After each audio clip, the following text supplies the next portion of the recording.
역사는 그녀를 악녀라 불렀습니다. 사도세자를 죽음으로 몰아넣고 정조의 개혁을 무너뜨린 여인. 하지만 진실은 그렇게 단순하지 않았습니다. 1759년 한 소녀가 궁궐로 들어갔습니다. 그녀는 악녀가 되었을까요? 아니면 생존자가 되었을까요?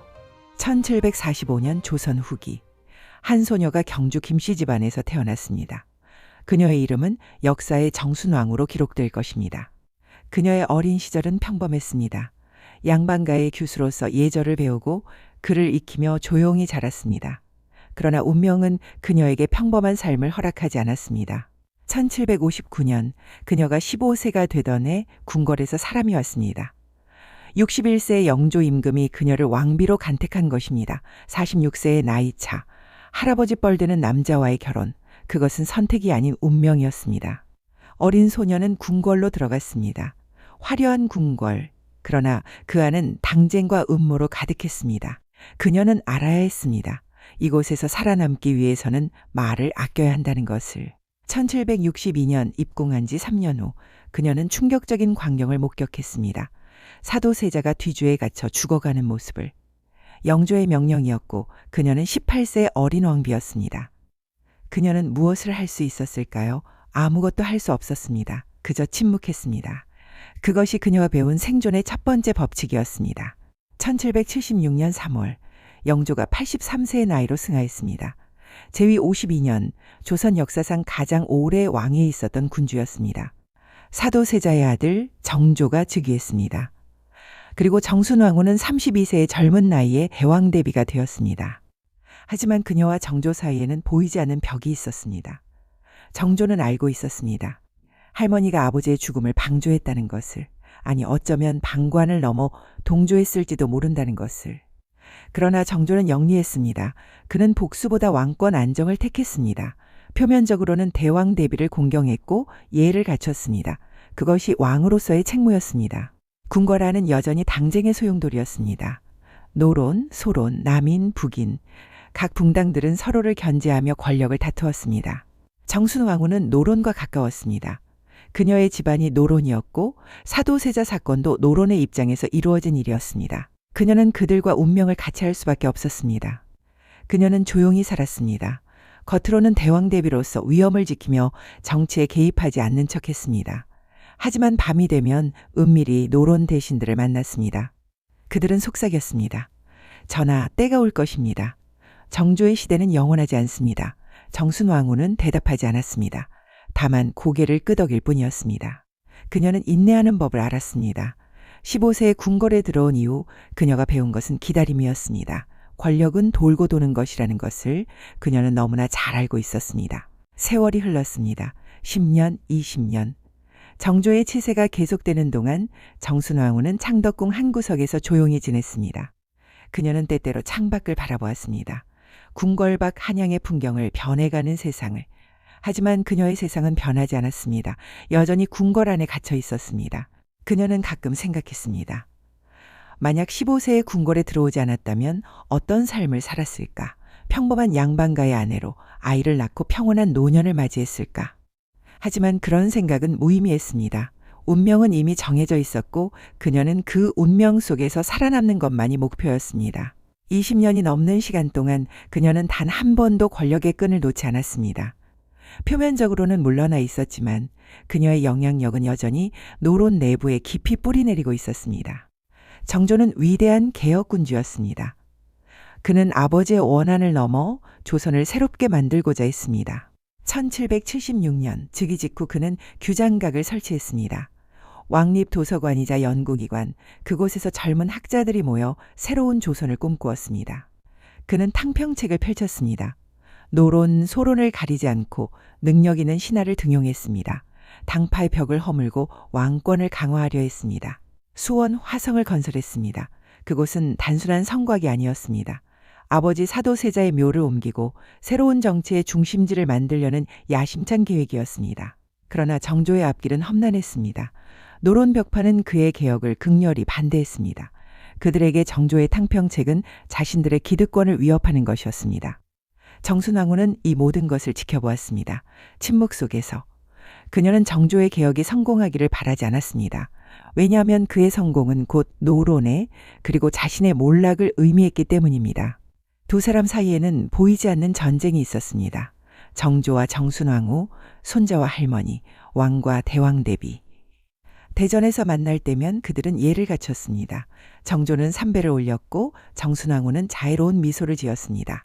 하지만 그 미소 뒤에 무엇이 있는지 두 사람 모두 알고 있었습니다.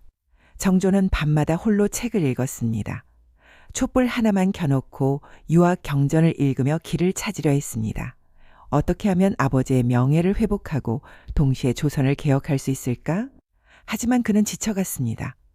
신하들의 반대, 끝없는 상소, 그리고 궁궐 안에서 느껴지는 보이지 않는 적대감, 그것들이 그를 조금씩 갉아먹었습니다. 정순왕후는 그림자 속에서 기다렸습니다. 노론 대신들과의 비밀 회동은 계속되었습니다. 그들은 정조가 지쳐가고 있다는 것을 알았습니다. 1800년 6월 28일 정조가 갑자기 쓰러졌습니다. 48세에 너무나 이른 나이였습니다. 역사는 그의 사인에 대해 여전히 논쟁합니다. 정조는 죽어가며 무슨 생각을 했을까요?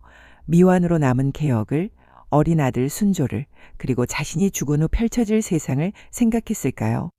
규장각은 여전히 서 있었습니다. 하지만 그 안에 불빛은 희미해졌습니다. 정조는 더 이상 없었습니다. 정순왕후는 정조의 임종을 지켜봤습니다. 56세의 그녀는 표정을 감추는 법을 완벽히 익힌 상태였습니다.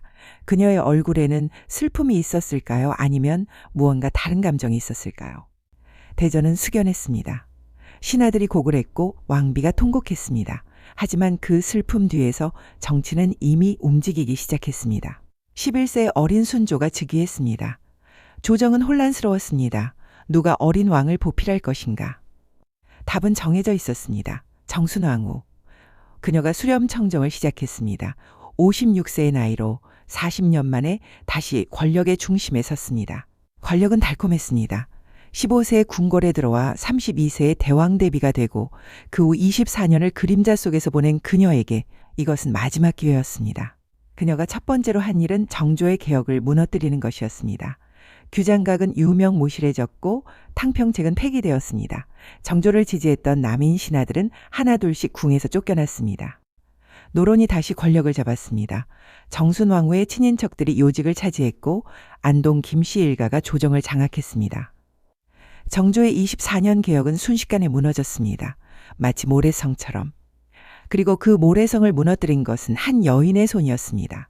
1801년 신유년 조선에 피바람이 불었습니다. 정순왕후는 천주교를 탄압하기로 결정했습니다. 천주교는 조선의 유교 질서를 위협하는 사교였습니다. 그리고 많은 천주교 신자들이 정조의 개혁파와 연결되어 있었습니다. 체포가 시작되었습니다.